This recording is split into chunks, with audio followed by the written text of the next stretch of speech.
Et bonjour à toi, ici Waga. C'est parti pour la 11e vidéo de la playlist Flamme jumelle, foire aux questions. 11e, j'ai dit 11.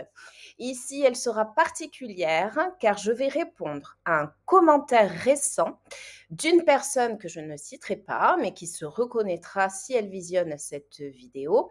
D'ailleurs, par avance, je la remercie. Je la remercie pour sa diplomatie au sein de son message, de son commentaire et surtout son authenticité que j'ai énormément appréciée. Donc, j'ai décomposé ce commentaire en 3 parties. Et je précise que mes réponses sont issues de ma vision et de mes ressentis, en plus de partage auprès de personnes qui sont sur ce parcours de flamme jumelle et de nombreux témoignages que nous pouvons constater, découvrir sur la toile. Alors, première partie du commentaire. Vous décrivez un type de profil évitant. Les flammes jumelles n'existent pas. Alors, effectivement, je te rejoins. Je décris un type de profil évitant, puisqu'il se trouve que sur le parcours de Flamme Jumelle, nous avons 2 acteurs, le runner et le chaser. Ici, je parlais bien, donc sur mes vidéos, du runner. Je détaillais en fait le profil runner.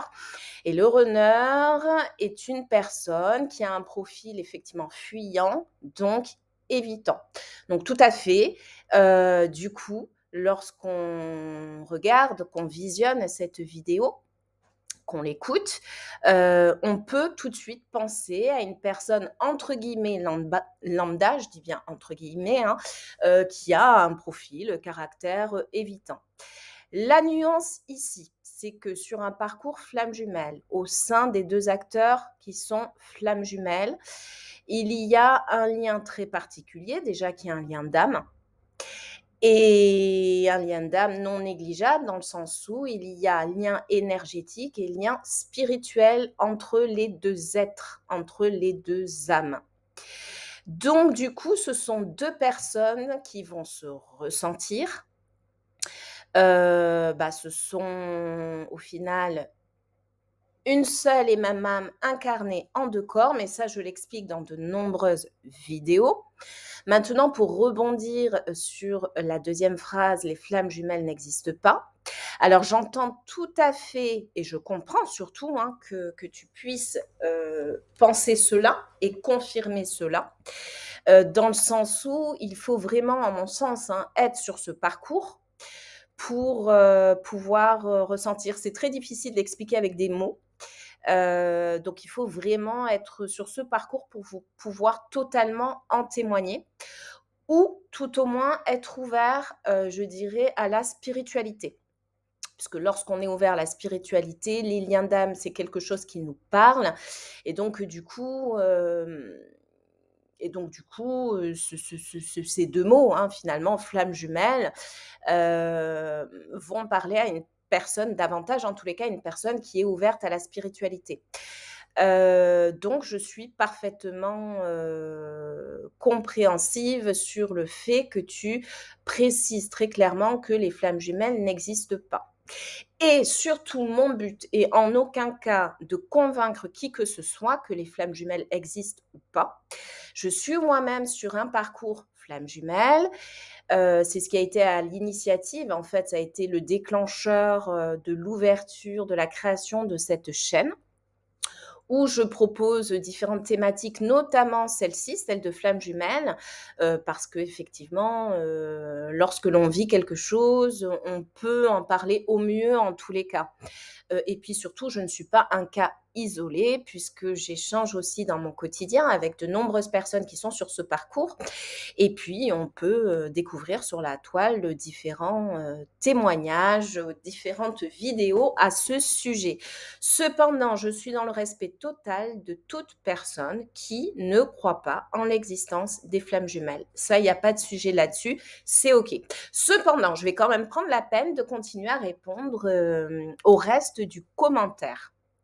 Donc, 2e partie du commentaire. Tout peut s'expliquer de façon rationnelle. Alors c'est vrai, Beaucoup de choses, s'expliquent de façon rationnelle, mais je crois fortement qu'elles peuvent aussi, heu, en tous les cas, se vivre et se ressentir, sans forcément pouvoir s'expliquer avec des mots, hein. Je rejoins ce que j'ai évoqué tout à l'heure et donc là, ça serait de manière irrationnelle. D'ailleurs, ne dit-on pas, dans la fameuse expression: «Le cœur a ses raisons que la raison ignore».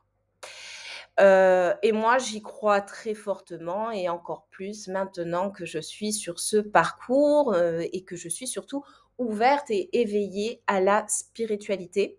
Je crois vraiment que tout n'est pas forcément rationnel, mais là, c'est mon positionnement et ma vision des choses. Une fois encore, je comprends tout à fait toute personne qui puisse me dire: «Eh bien, les choses s'expliquent de manière rationnelle».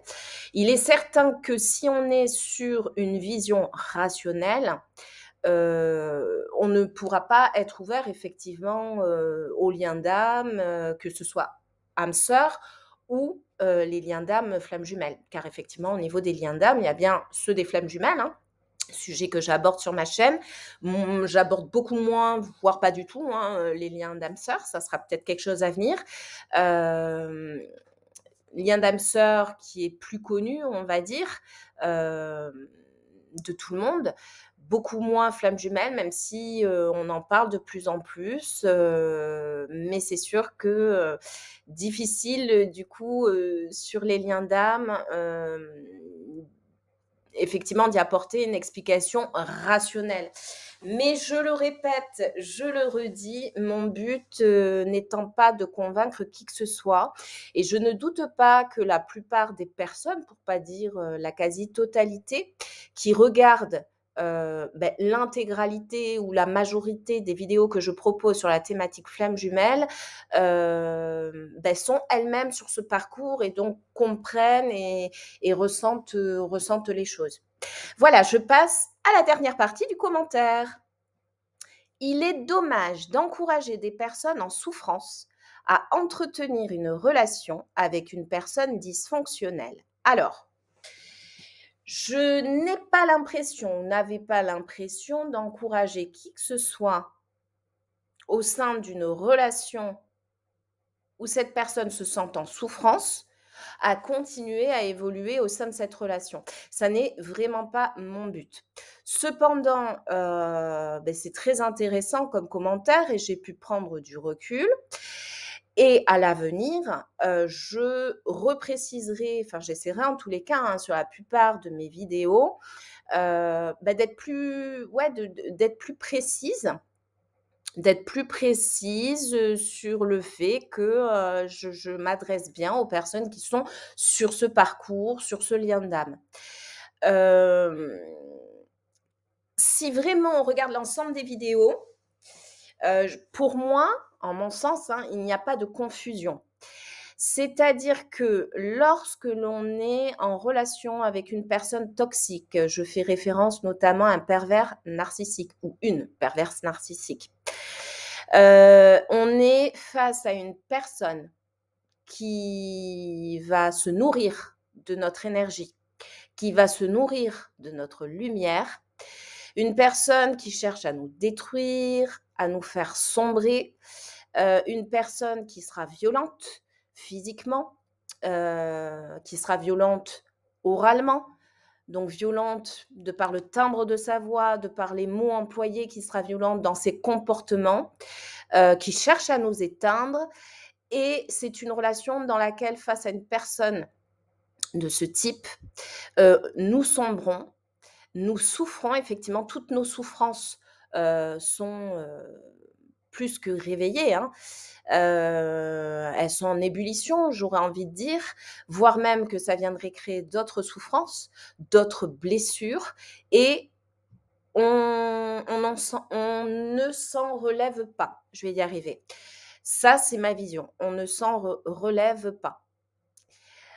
Lorsqu'on est face à une personne de type évitant, lambda entre guillemets, c'est-à-dire qu'on n'est pas en lien d'âme, effectivement, nous allons être en souffrance, c'est-à-dire que ça va réveiller des blessures chez nous, tout comme c'est le cas au sein d'un parcours flamme jumelle, hein, les blessures sont réveillées. Sauf que sur un parcours flamme jumelle, on guérit de nos blessures. On est en effet miroir, on est face à notre jumeau. Donc, il met en avant de façon inconsciente, il nous met en lumière de façon inconsciente ce que nous ne voyons pas de nous-mêmes. Et c'est là où c'est merveilleux, dans le sens où, que je dis merveilleux, certes, nous sommes en souffrance, mais nous ne souffrons pas à cause de la personne. Nous souffrons parce que nous portons ces blessures déjà en nous et que nous avons jamais vraiment travaillé sur, voire pas du tout travaillé sur ces blessures. Et de par cet effet miroir, eh ben, nous réussissons tout simplement à travailler sur ces blessures et surtout, heu nous venons à bout de ces blessures, j'ai envie de dire. Face à une personne profil évitant, bah, nous souffrons parce que la personne fuit, parce que la personne nous évite. Bien souvent, les personnes concernées, dans cette souffrance sont des personnes qui sont en dépendance affective, sujet, qui est bien courant aussi, sur, le parcours flamme jumelle, parce qu'il y a une personne qui sera, dans la dépendance affective, qui est le chaser, en tous les cas jusqu'à un certain temps, et l'autre personne qui est la personne fuyante, qui est le runner. Donc le fait que cette personne fuit, effectivement, bah, l'autre personne en souffre. Sauf que sur le parcours flamme jumelle, eh beh, la personne se guérit de cette dépendance affective puisqu'elle arrive à être dans l'amour d'elle-même et je crois que la clé est là, mais pour tout type de personne, même en dehors de ce parcours flamme jumelle, la priorité, c'est d'être dans l'amour de soi. Ce qui me permet de rebondir sur le fait, lorsque tu me dis: «Il est dommage d'encourager», vraiment, sur la plupart de mes vidéos, je précise, souvent en fin de vidéo à toute personne: «Soyez la priorité de vous-même, soyez dans l'amour de vous-même». Alors peut-être que je ne le dis pas assez, c'est possible. Après je comprends, hein, quand on tombe comme ça sur une vidéo isolée, qu'on puisse avoir ces ressentis et faire cette remarque.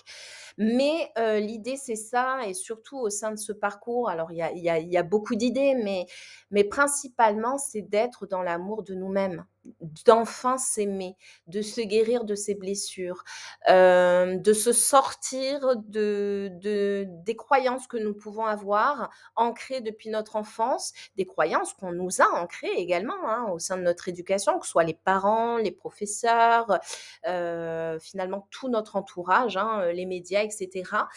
C'est un retour à soi, et c'est se découvrir soi. Le soi supérieur, voilà. Qui suis-je? Hem, voilà et pourquoi je suis là? Alors je fais quelque chose de très succinct, de résumé, quelle est ma mission de vie sur terre? Hem et finalement, bah, toutes les croyances que j'avais, bah, est-ce que ce sont, vraiment mes propres croyances? Est-ce que finalement je n'étais pas fermée? Est-ce que je n'étais pas trop dans mon ego? Et cetera, et cetera, et cetera. En tous les cas, ça ferait l'objet, d'une vidéo, une prochaine vidéo, donc entre autres merci aussi pour ça, où je ferai les nuances, hein, entre, les différents, profils, que ce soit pervers narcissique, le profil évitant, donc entre guillemets, hein, je redis lambda et le profil, runner sur le parcours flamme jumelle. Quoi qu'il en soit, ma vision, alors j'ai beaucoup vu, hein, sur la enfin beaucoup vu, je constate quand même, hein, des vidéos à ce sujet, hein, au sujet du profil évitant.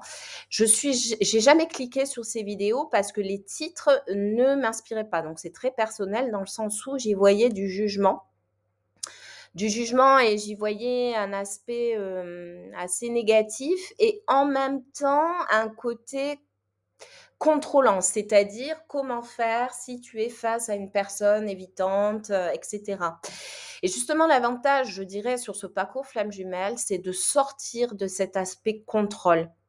Être dans l'amour de nous, être dans le respect de soi et être dans le respect de l'autre. Si l'autre ne veut pas, alors OK, parce que de toute façon, pour construire une relation à 2, eh bien, il faut que les 2 soient sur la même longueur d'onde et dans un désir commun. Avec une intensité, à quelque chose près, hein, plus ou moins égale en tous les cas. Donc vraiment non, je n'encourage personne à entretenir une relation, en tous les cas dans laquelle il n'est pas épanoui ou elle n'est pas épanouie. J'encourage toute personne à être dans l'amour d'elle-même, à être la priorité d'elle-même. Quand je dis la priorité d'elle-même, ça ne veut pas dire être dans un égoïsme total et ne pas tenir compte des personnes qui l'entourent, ça n'est pas ça. Mais ça veut dire de s'écouter, d'être dans le respect de soi, d'être dans la confiance en soi, dans l'estime de soi et d'être capable de dire non si, on n'est pas en accord avec une situation, une personne en face de nous. Voilà, être à l'écoute de nous-mêmes tout simplement et puis ne pas se négliger et surtout ne pas être dans le sacrifice. Donc vraiment, je le répète, je n'encourage personne à évoluer, s'épanouir dans une relation ou une situation aussi, parce que ça peut être aussi dans le domaine professionnel, hein, ça peut être dans tout domaine, dans laquelle elle n'est pas épanouie. Vraiment, vraiment, vraiment, je n'encourage personne. Et ensuite, et peut-être pour finir, une relation avec une personne dysfonctionnelle. Alors, je dirais qu'une personne évitante a des comportements, tout comme le runner sur le parcours Flamme Jumelle, des comportements effectivement dysfonctionnels. Je ne dirais pas que c'est la personne en elle-même qui dysfonctionne, mais ses comportements effectivement sont dysfonctionnants. Simplement, j'aime toujours aller plus loin. S'il y a un comportement qui est dysfonctionnant, il y a une blessure derrière, il y a une histoire derrière. Et j'aime bien m'y intéresser. Donc une fois de plus, hein, je dis que l'intérêt n'est pas d'être dans le sacrifice, mais ça ne coûte rien, je pense, de chercher à comprendre une personne. Voilà, de s'intéresser à tout profil, de personnes, j'ai envie de dire, tout en n'étant surtout pas dans ce sacrifice. Oui, c'est qu'il y a quelque chose derrière et pour moi, la personne «évitante» entre guillemets, je le redis, lambda et le runner se rejoignent sur le fait qu'ils souffrent ou souffriraient, je vais parler au conditionnel, de la blessure de rejet. Et la blessure de rejet engendre effectivement ces types de comportements où un coup je suis là, un coup je suis pas là, ou tout simplement ces personnes vont rejeter en fait, surtout dans le domaine affectif, hein, amoureux, vont rejeter la personne parce qu'ils se rejettent avant tout eux-mêmes, qui se fuient avant tout eux-mêmes, qui s'évitent avant tout eux-mêmes. Comme la personne qui est dans la dépendance affective va être dans la dépendance affective parce que bien souvent elle souffre de la blessure d'abandon et qu'elle s'abandonne avant tout elle-même. Et lorsqu'elle sera dans l'amour d'elle-même, elle ne sera certainement plus et surtout plus dans l'abandon d'elle-même parce qu'elle va penser à elle, elle prendra soin d'elle. Voilà, mais c'en est fini pour cette 11e vidéo de la playlist Foire aux questions. N'hésite pas à poser tes propres questions dans la barre de commentaires si tu le souhaites. J'y répondrai avec plaisir très prochainement. Je te dis à bientôt pour une nouvelle vidéo avec de nouvelles questions. Porte-toi bien, je le redis, sois la priorité de toi-même et dans l'amour de toi-même avant tout. Et je te dis à très vite.